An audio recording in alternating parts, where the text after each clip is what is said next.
So, good evening, everyone. Atma Namaste. And thank you for joining in for today. It's for India, it's an Independence Day. And for all the students of Master Choa, it's the Founders Day because he was born on 15th of August, 1952. I request if it is okay with you, if you on your cameras, because I would really like to see. So if you on your cameras, it doesn't matter where you are, it's just fine. Just on your cameras. It feels more connected. Thank you. So I understand we're all pranic healers here, and we all are students of Master Choa. So let's begin with an invocation, and then we'll just share whatever comes up. So be receptive. Just inhale and exhale a few deep breaths at your own pace. The key is just be slow and deep as you breathe.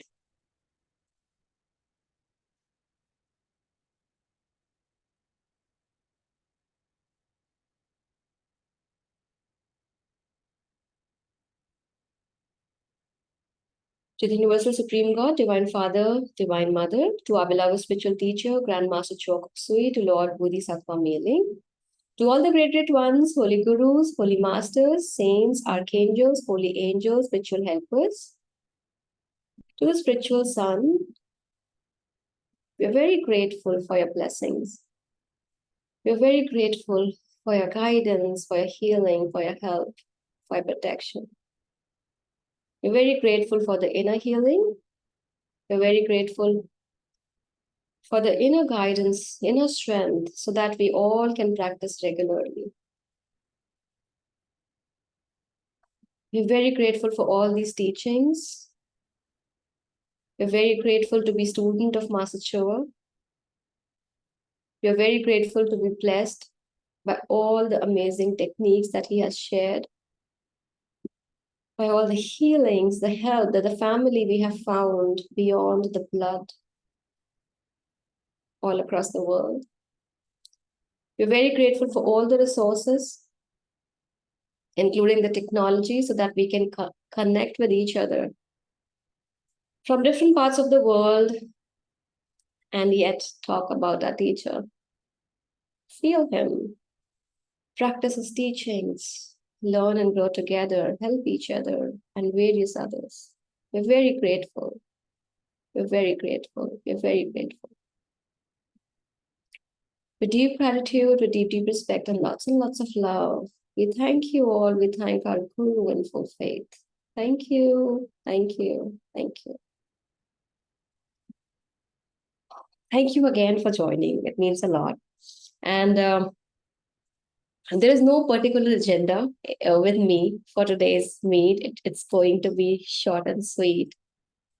I'm just getting a lot of things, so I'm just sharing because I know we are all master students, but I'm not sure how many of us know how much about him. So the limited knowledge that I have, I would like to share. And then the limited understanding that I got related to him, related to his teachings, my personal experiences, and my personal intakes. I have been into pranic healing since 2010. So it's like 13 years. And I have done a lot of healings, attended lots of sessions, and Master also blessed me with the opportunity to be in Philippines. So I could be very close to both the foundations, so see the system very closely. So from my space, I would just like to share all that I'm grateful for and the kind of understanding that I receive over the period of time with the intention that probably my sharings could help you and further could help others. So Master was born on 15th of August 1952 in a place Cebu in Philippines. He's a Filipino Chinese. and he was born to a very affluent, like rich family. But whatever stories I have heard, not just from the acharyas, but when we go to the center, we meet very old students of Master Choa, and then all in the breaks we talk. And I've always come across stories of him that though he has all the resources, he would just be very limited to what he keeps for himself, for him personally. Like there was one story where I think Master Hermi, if I'm not wrong, she gifted Master Chua a belt, and he just said thank you. And then I think somebody needed it, and he gave that even in front of her. And then he was just saying that, see, the moment you give it to me, it's mine. I can do anything about it. I have just one waist. What will I do with the second one? This was the guru. So whenever he had, I have goosebumps sharing it. Whenever he has anything, he would love to share. So he lived like he in the physical body, he was there till 19th of March 2007. So if you calculate, he was 55 years when he left the physical body. And in 55 years, what he achieved, I would say achieve is the wrong word. What he contributed to the world is phenomenal. It's phenomenal. Just imagine how old we are right now. And what are we doing? What are we doing when we are even, blessed with the teachings of the teacher? We have the guidance, we have the group, we have so many people all across. Still, what we are doing. And for him, he did not even know about his teacher until very late in life, like what was he's supposed to do. So in one of the stories of Master Shiva, he was sharing, like in the different recordings and the different sharings of different students, that he mentioned, had I known earlier, like when I was very young in the physical body, had I known the kind of job I'm supposed to do in this world, probably out of doubt of how big this task is, out of doubt whether me, like how do I fit in, I would have long uh quit it. I would have just, and that was the reason that you know everything came step by step by step by step to him, until and unless he was ready to actually know that okay, this was it, what he was supposed to do, and this is my teacher. The teacher himself took time to give more information about himself to him and everything in the inner world. So he was a chemical engineer and a businessman. So he knows science. And because he was a scientist, like belonging to the science family, engineer himself, the very, very, very scientific mind, he would not just believe anything. And that is why that's the beauty of pranic healing, that all the techniques that we have, the they are not just from the space of devotion. That's concrete science. And I think the most fascinating thing that I found about it was the same, that nobody's asking me to just believe. The first thing what the instructor also says is that use your own discretion.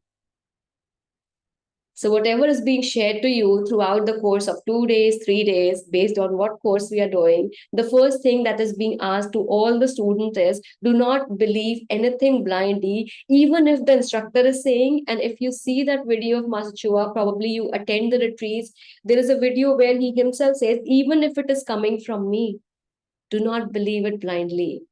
There would be few things which you will be able to validate by yourself instantly. There would be few things which will take probably ages or lifetimes to validate. But do not believe blindly. Accept some things as a fact, or just accept that this is a piece of information. Okay. Do not disregard that you do not believe, but at the same time, do not just believe because it has been said or shared by somebody. And sharing this, I want to add, a lot of time we disregard this teaching of him. We become so devotional that we lose discretion. We blindly believe what anyone says. And that comes the reason where we start finding faults in some of the instructors or the system or the fellow members, because it's too much of heart and devotion that starts taking over. Again, whatever I'm saying, just listen and see how much of it you resonate with. It's not required that you resonate with everything. I'm just sharing from the space of my experiences and my learnings and of my own mistakes. Because there have been moments where, when we become a devotee, not in a true sense, but from the space of being a fanatic, the blind fans, then what we do, we put the person who is teaching at a high pedestal. Unknowingly, we place the crown on that teacher, on that instructor, whosoever we are putting on that pedestal, the crown of perfectionism. And unconsciously, we pull back their freedom to act and behave as a human. And I have noticed because of that, there are students who felt very hurt. I did not expect this and that. And I have such beautiful stories of Master Choa, even including those kind. I think one time I heard this from Sri Ram sharing that, during his time also it happens that sometimes the people are very, very involved in the work, and then suddenly they want to leave the system. They want to leave the group. So one time when the team members who work very closely with Master, and when they share this, that Master see this person is leaving, and then the Master says, so what's the problem? And then the understanding came. I don't remember the exact words. I'm just sharing the essence, what I remember. According to Master Chua, he says that in every person's life, there is a journey that the soul has to go through. There are different lessons that a soul goes through. There are different forms in which forms different teachers come in. So this person whom you are being very concerned of leaving, his time period of learning directly from me is over. Now it is his journey to be with XYZ so that he can continue on his path. But what we do, we attach our own, like that emotional, that how can you do it? So probably it becomes very easy when we just say that, okay, the person who is teaching is just an instructor. The person who is sharing. The baseline, what I really want to emphasize today is, and I think even Master Chua used to emphasize in different words, in different videos, value the teachings. Have respect towards the teacher, but instead of connecting with the physical body of the teacher, connect with the essence, that being who is the teacher, and connect with the teachings. If you connect with the teachings, your connection with the teacher will be stronger, and no way you'll be able to, deviate from the path, come what may. Deviation happens when we connect with the personalities. So whenever you connect, if you have problem with the people, just ask yourself, why are you in the system? Because of this person in front, or because of the teachings? I never met Master Choa when he was in the physical body. Like I said, I came into the teachings in 2010. I came because I saw the miracle of pranic healing in my life. My very close aunt, she had an anorectal cancer, and I was already married. I did not know. And later I came to know that within 3 months of span, it got healed. And I was like, what? Are you kidding me? And then I really wanted to meet, like, who has done it? So that time, that healer was there in my hometown, and he had a small clinic, and he would just sit. So when I went there, he did not know who I was, like random walk-in. And he was doing somebody's healing, so he just said that you just sit and wait, and then he asked me to sit, and then he just scanned from far, and I did not even know what he did. He was like literally far, beyond two hands reach, like you stayed hands beyond that, and he shared information about me, and I was like, how is it possible? This person does not even know my name. I never took the appointment. I randomly just came here, and he's talking about me based on what he did. And I got so impressed. It was like magic. And I was like, I want to learn this. So I went back, and that time it was early. I was staying in Pune in India that time. And I just, started looking for pranic healing in Pune. And then I got to know that there was one basic course happening, and then I attended it. And that was a time where we have to leave India after a while.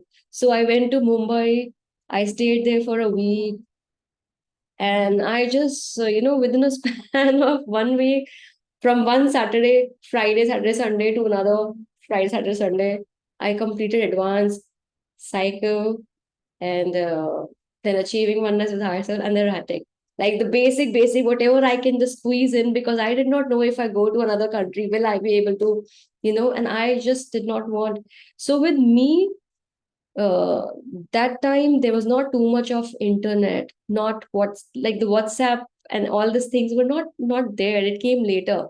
So the moment I went in the classroom, I did the course, came back, it was like there was nothing else for me. I never had the privilege of being in a group because I shifted not just the city, but I shifted the country. So with me, I was just left with his books. So the moment I have done, I had those books, and I had that, faith that this thing works because I saw it in my family. I was, you all know, right? When we start, we're not sensitive to scan. Forget about feeling anything what is coming out from the hands or not. So I remember when I did basic. So my husband, he I think he got like he plays football. So the thumbnail, the toenail, it got hit. So it was kind of bluish, like bruised, and the treatment is that you have to pull that nail out, otherwise there is no way it will get healed. So he just said, "See, this is it. What have you done? Can you just try on me?" He's like, "I'm the one paying for your course. At least show me where have you spent that money." I said, "Oh, why not?" So the only thing which helped me was that there was no doubt. I said, "Okay." I would just open the book and I would just move my hand, and it worked. And then after advanced pranic healing, there was a situation where uh, we have, like a family member in the same city. She invited for the dinner, and we are like literally foodies. But we were experiencing indigestion and the diarrhea, and I was like, "No, what to do?" That's great. Let me try. And I opened the advanced book and I did the healing for diarrhea. And without medication, we just had like, oh, we did overeating. Nothing happened. So those were like one by one, funny instances, but they developed the faith in the protocols. And sometimes I would just doubt, like I'm doing things in the air. I don't feel a thing. The only faith was that whatever is written in the book, it healed my aunt. So this works. So there is no way if I'm doing it, it's not going to work. I'm sharing this because I know many of you would be new. And because a lot of us who are already there in the system, we are so much in the habit of scanning that all the new people who come in, they feel that I cannot heal if I don't do scanning. No, you can still do it. When you scan, it is a very added, it's a beautiful strength that you get, because then and it makes the healing uh, more effective, because you can scan and go directly deep. You feel more confident, you know how much, where, what. But that does not restrict you from healing. So initially, you just do the healing, stick with the protocols and do it, and you will find that it works. And the more you heal, the more you get healed. So another kind of queries which the family or the friends would put in: you fall sick when you do healing. I said, come on, what are you saying? Law of karma says, no, but like what you sow, you get. I am sowing the seeds of healing. How can I fall sick? Especially because of the healings. And Master, if you see the teachings, they focus a lot on cleansing. So make sure that you do not avoid that part. It's very important. We cannot see, but it's very important. Uh, so that's how slowly and gradually the trust in the teachings began, and nobody could deviate, because I always knew I'm here in the system because of the teachings. In fact, the teachings have been the thread which built my connection to my guru. I did not know Master Choa. I knew pranic healing. I knew about him much later. Like, any class you go and then they talk. But I remember the first day, very honestly, I was less interested on who the teacher was. I was most interested about the technique, because I knew it worked. So I heard and it's fine, but I was very excited. Oh my God, prana, this and that and that and that and that. Until and unless when I came to the another session and the another session. And then I think my connection with him becoming stronger, because every time when I use the teachings, they work. So when the teachings work, they are bringing in healing. And when they are bringing in healing, there is a sense of deep gratitude which comes in, that, oh my God, me, just a normal person, because of this knowledge, I feel that I have something special in me. The distance does not matter. Like, we all are very connected with our parents or our loved ones. And if we have to stay far from them, I think the first thing which comes to us is, what if something not so good is happening? What if they are in need? What can I do? How will I do it? And I remember a moment in my life, initial days, like I did not shift. I just did this healing, and my mom was in ICU, and I just came to know. So we have to book the flight and go. But there was definitely concern, but there was faith that it's okay. Like, I can do something about her from here, and she'll be fine. And the more I remain in the system, the distance literally did not matter. I'm sharing from that perspective. I was in a different country and my father passed away. And I was literally on the video call with him, because when you start doing healings, the people who know, they depend upon you whenever they are not feeling well. So literally I saw him, right? But booking and going and everything would have taken at least 24 hours for me to reach there. And my mom said, no, I don't want him to wait. And if you go and read the book, if you do that course of achieving oneness with higher soul, it's very beautifully explained there also, how to prepare when the person leaves the body. And it's not good to make. I said, fine. But then I said that, in case, like, if you are going ahead with all the rituals and everything, I cannot be in the airport. I cannot be traveling at that time when I know. I said, I choose to be there. Everything that they did, video call was there. I was there through the video call. Every ceremony, we are Hindus by this physical body where it was born. So there are a lot of traditions. Everything I could ethically touch. I did not miss any ritual.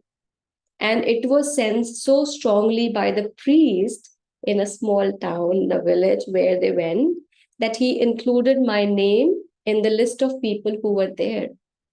Can you believe it?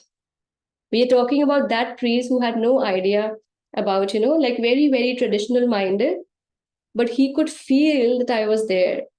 So even physically not being there, I have not even 1% of thing that I was not a part of any of the ritual of my father, because I was there and I could touch it. I could touch the fire. I could touch everything. Just imagine the kind of gratitude that would come in, but that comes when we have the sensitivity in the hands. That you cannot sense if your hands are not sensitive enough. So scanning plays a very important role because you can touch. And the more sensitive your hands are, you can just touch as if you are touching something physical. Now, a brilliant thing about this, Master Chua never restrict the student saying that my teachings are it or my teachings is it. He always says that pranic healing and arhatic yoga is a bridge to spirituality. It is a bridge, right? Yes or no? It is sometimes we become overly excited and then we say, no, just if you are doing something else, I will fight with you. Come on. Our teacher was not like that. He never says that, no, you need to be a pranic healer only. In fact, Master Chua always encourages to learn things, to experiment things. I was attending one of the lectures of Master Hector. And then that was a time when I was getting attracted to some different, I'm a student. I'm a hardcore student all throughout my life. I love learning. I literally love learning. So anything and everything, because if you see all modalities have, some limitations to it. And that is why there is a need in the physical world. So that something else steps in, right? If there is one thing that is just absolute, why will the divine let more religion, more knowledge to be there?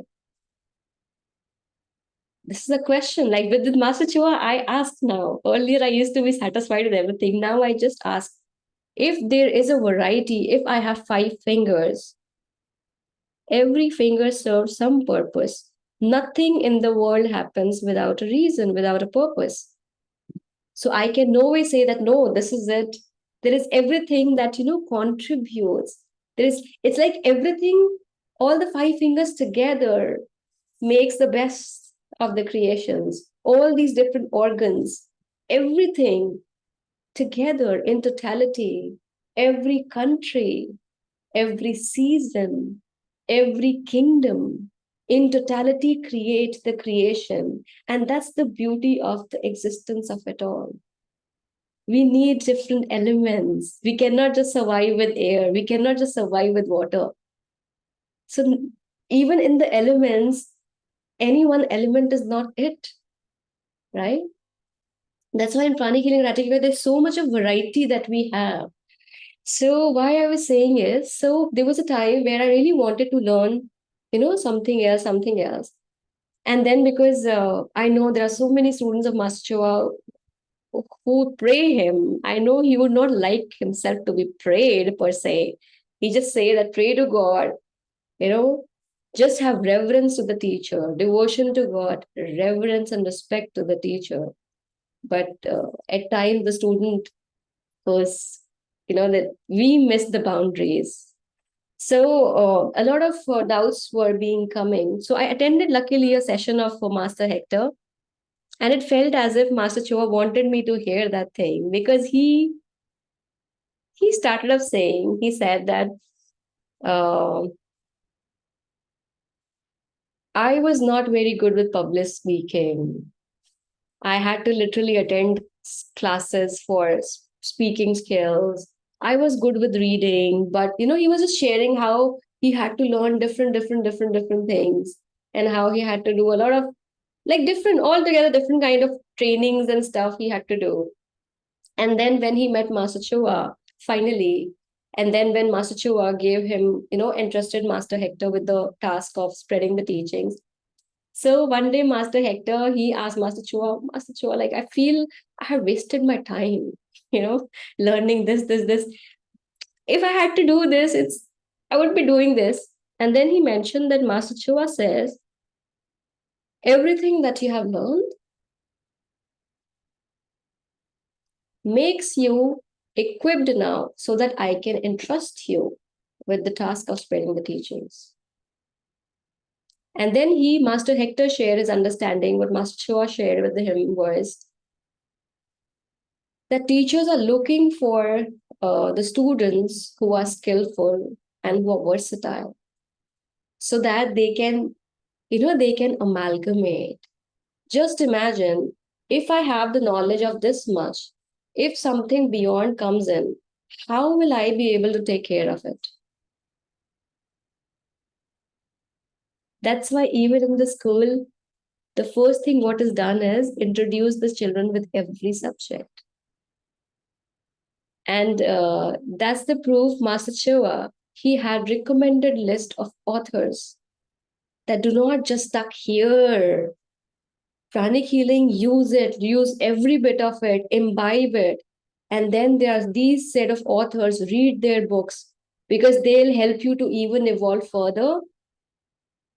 In fact, I've understood that based on what Master Chua has shared, his teachings, he always says that if you learn pranic healing, if you learn and practice erratic yoga, you become really, really good at whatever you are.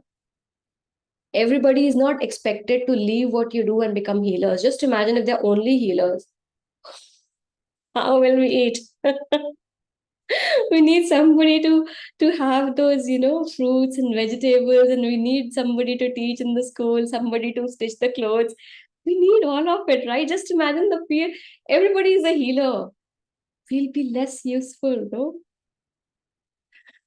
We need variety. God need variety. And that's why Master Chua says that even for that matter, there are a lot of students who feel, I'm not serving my teacher. I'm not serving my teacher because I'm not able to spend too much time. I'm not able to, do healings. You're not expected to. Everybody is not expected to be a healer. Like, you're not expected to do healings. But I can tell you, every knowledge, right from basic, then advanced, psychotherapy, when we understand energy, we understand the world around us, we understand the world inside us. And when we understand, it is awareness. And with the awareness, healing happens. The next beautiful step which comes, I remember, my daughter very young, and she would just be very angry. I would just say, don't get angry, and being angry is very harmful.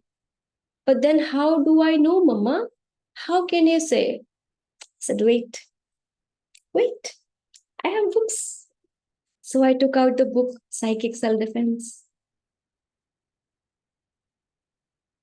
It has the pictures of how the energy looks like, color pictures.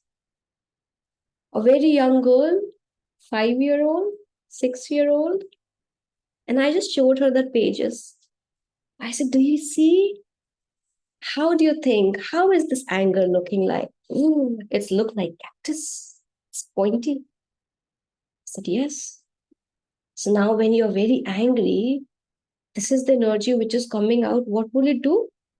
Oh, Mama, it may harm me. Yes. Before it harms somebody else, it harms you. Just imagine, 5-year-old, 6-year-old kid. And then she would have, Mama, see, gratitude. It's so soft. And she loves. And then she would just go around those pictures. And then I say, which one do you like the most?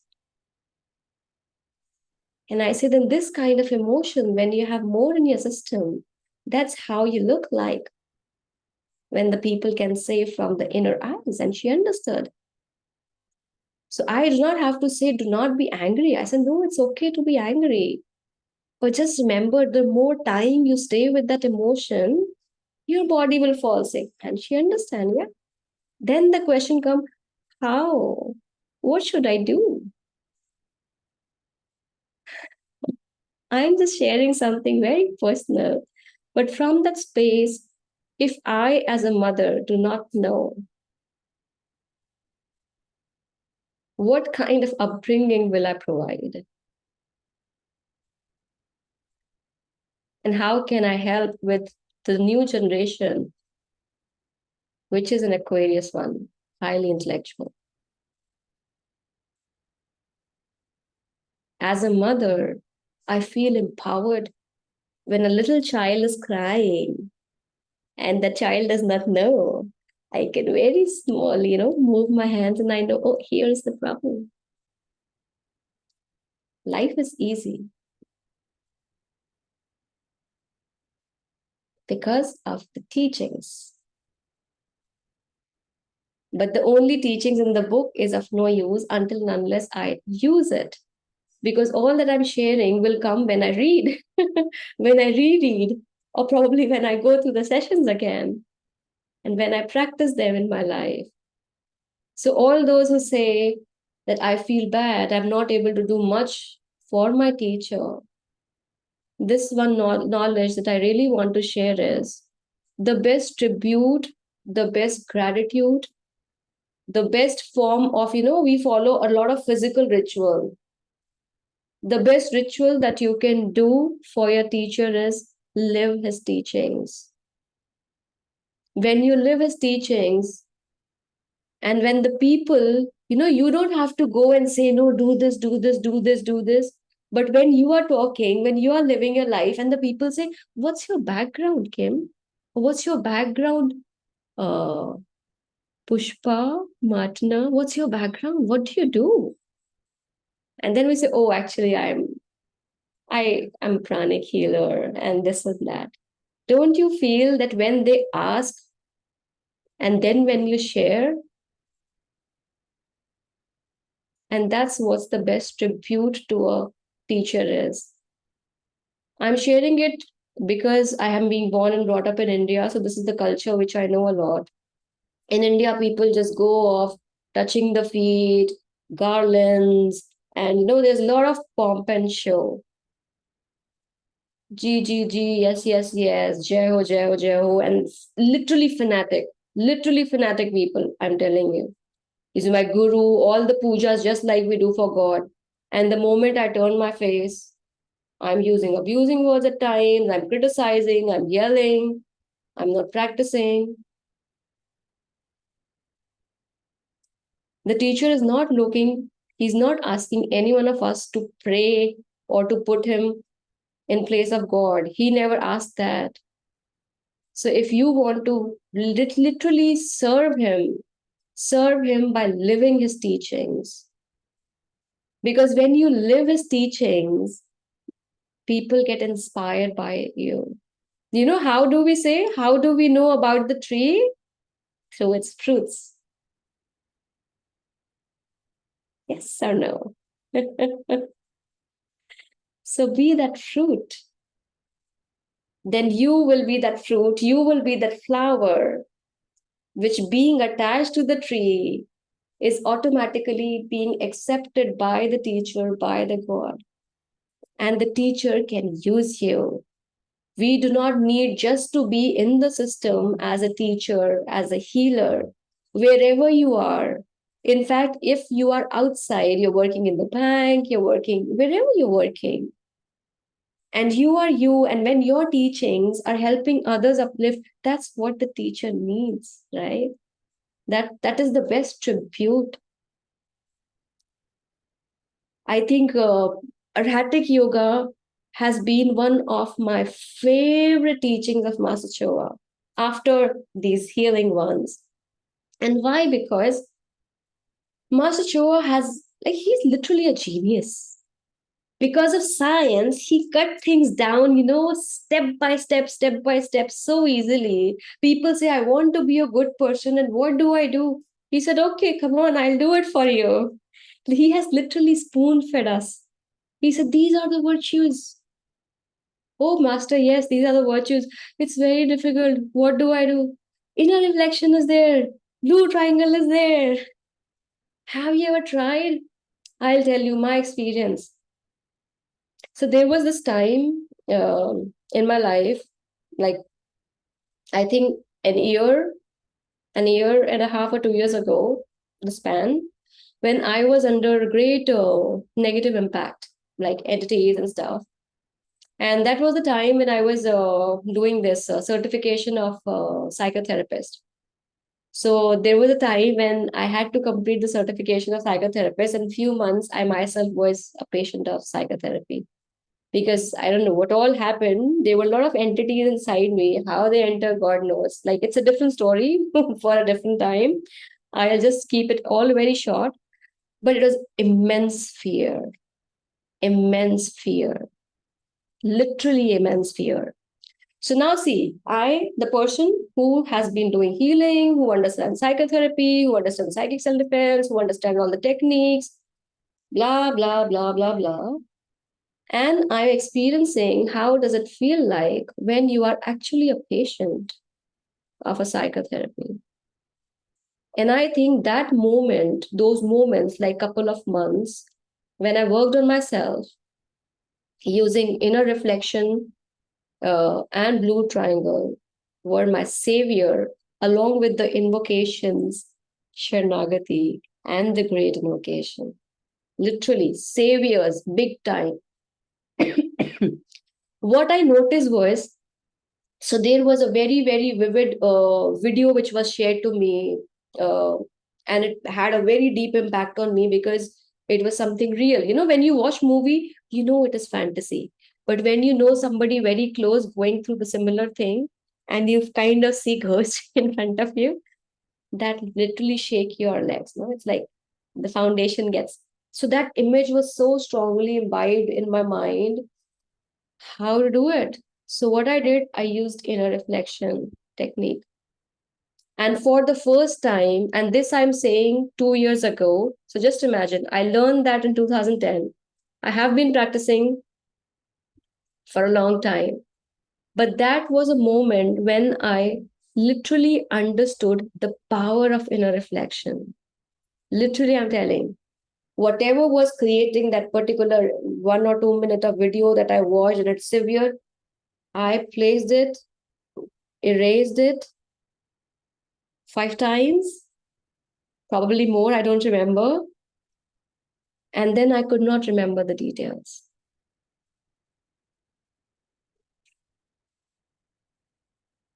I could not remember the details. One time, like it was one sitting I'm talking about, not few days, one sitting. And then I thought, oh my God, this is inner reflection, which we so casually take it.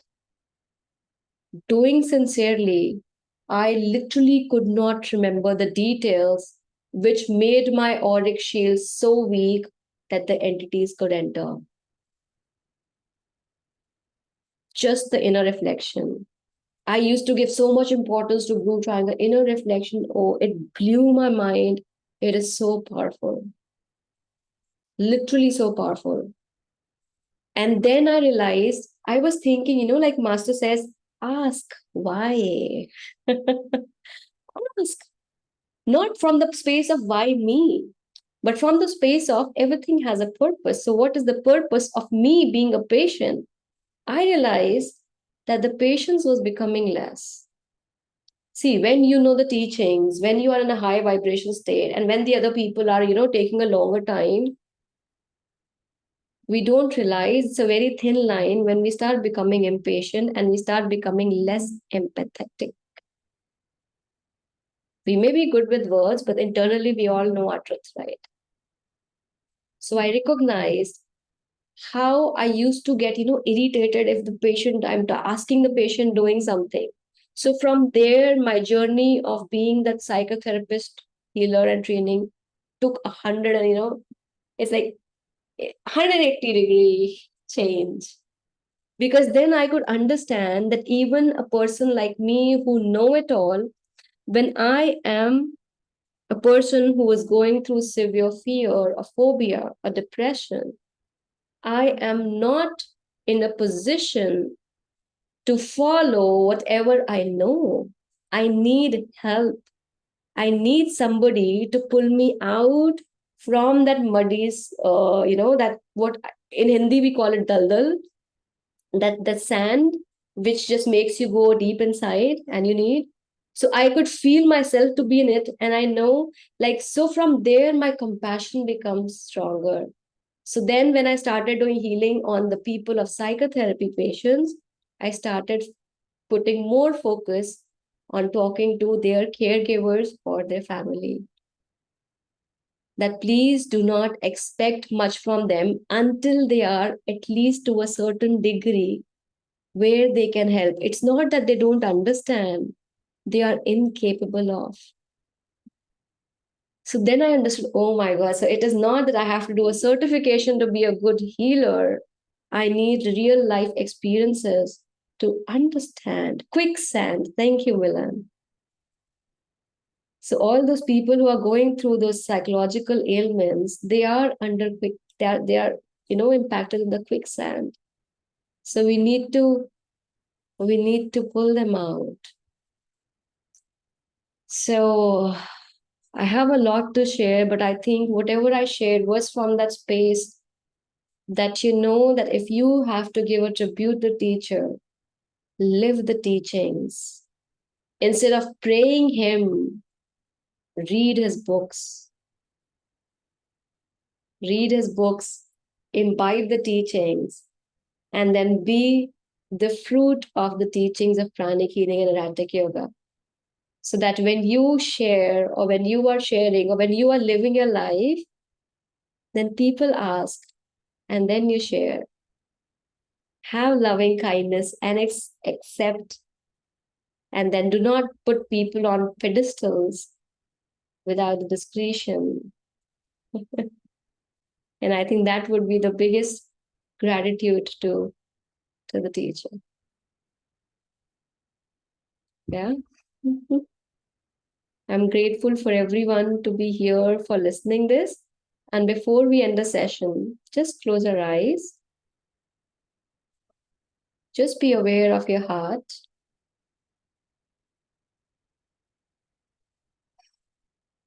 All that we have heard, thought of throughout this period, just be grateful for all the teachings that we have received, the knowledge that we have, the techniques that we have. Recognize that the teacher is there in our life through his books, through his teachings. And every time when we read his books, every time when we follow the teachings, when we apply them in our life, that is the best service to him, to God. That is the best way to show our gratitude, our reverence. And as you are saying and feeling grateful to him for his teachings, for his love, for his blessings, see his image in your heart.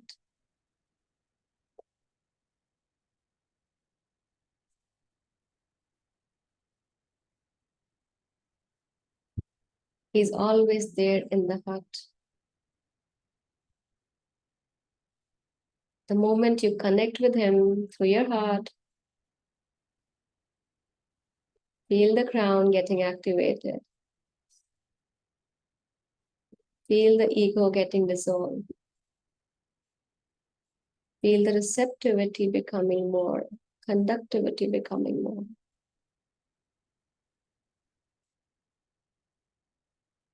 Grateful, very grateful. To the Universal Supreme God, Divine Father, Divine Mother, to our beloved spiritual teacher, Grandmaster Choa Kok Sui, to his teacher, Lord Bodhisattva Mele, to all the great, great ones, holy gurus, holy masters, saints, archangels, holy angels, spiritual helpers, to the hierarchy.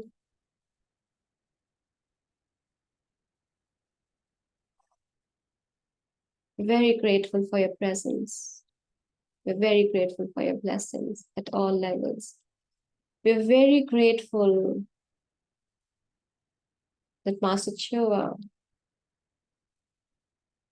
accepted us as his students, allowed us to receive his teachings. We are very grateful to be blessed by the teachings which came through Master Choa. We are very grateful to be blessed by all the blessings, the divine love, light, power from the God, from all the great, great beings, higher beings, which passes through our teacher, Master Choa, and then comes into our system, infused with his blessings, his love, his guidance, his motivation and inspiration and inner strength, so that we can continue to practice his teachings, to apply them in our life, and be a walking, talking ambassador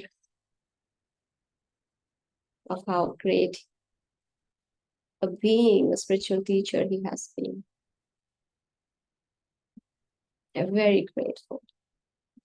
With deep gratitude, with deep, deep respect, and lots of love. We thank you all. We thank our Guru Master Choa and full faith. Thank you. Thank you.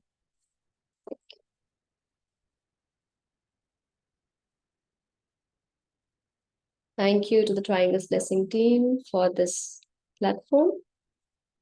And deep thank you to all of you for joining in. Atma Namaste. May the blessings of teacher through his teachings always live in your heart, always live in your words, in your emotions, in your thoughts, in your actions.